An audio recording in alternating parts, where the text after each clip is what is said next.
Hello and welcome to my channel where I have tried to provide you the best choices in different fields of life. So I hope you will enjoy your tour with me and grow my vision and let me add more and more exciting knowledge to you. After all, you are my best judge and friend. And today in this video I am going to show you something new and latest about the India and Australia trade deal this week, April of 2017. My heart for you is like space in the heaven that has no end. I hope you like this intro in your own videos. Well, obviously, as you know much that the India trade deal may not be possible, Malcolm Turnbull concedes. Prime Minister Malcolm Turnbull has said it might not be possible to reach a free trade deal with India, despite he and Indian Prime Minister Narendra Modi's attempts to revive talks. Mr. Turnbull, who arrives back in Australia this morning from India, had been talking up the significance of a joint prime ministerial commitment to reassess the deal as one of the key outcomes from his visit. But, before leaving, he told it to the news channel on Monday a deal might not eventuate. It may be that the conclusion will be reached that the parties are too far apart to enable a deal to be reached at this time, Mr. Turnbull told AM. Mr. Turnbull said the deal's future prospects would depend on whether each side was prepared to give ground on critical issues like tariff reduction and worker access. It has got to be a deal worth doing, said Mr. Turnbull, cautioning that he and Mr. Modi's desire to resuscitate the stalled process may not be able to overcome opposition to lowering protection. The traditions of protectionism in India run very deep.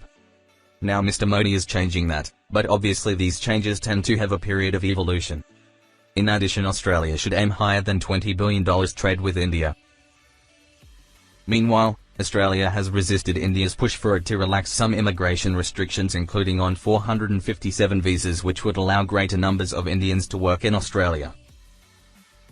Mr. Turnbull refused to be drawn on what had prompted his predecessor Tony Abbott to say in late 2014 a deal could be completed by the end of 2015.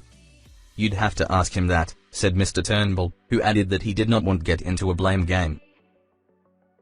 Furthermore, as you know much that talks have been at a virtual standstill since Mr. Abbott's deadline passed. Australia has turned its attention to a trade deal with Indonesia instead, while India has focused on the Chinese-led Asian alternative to the Trans-Pacific Partnership, the Regional Comprehensive Economic Partnership. During his visit, Mr. Turnbull told business leaders Australia and India's $20 billion two-way trade was a fraction of what we should aspire to, given the many points of intersection between our economies. Last night, the Prime Minister said he was confident that figure would grow, with or without a formal trade deal. We have a great trade relationship. And it will grow whether or not there is a free trade agreement, but it would obviously be enhanced if there was, Mr. Turnbull said. The Prime Minister's office said no time frame had been set for the process of working out where each side stood, but the Prime Minister had asked the Department of Foreign Affairs and Trade to deal with the issue urgently. That's my today video.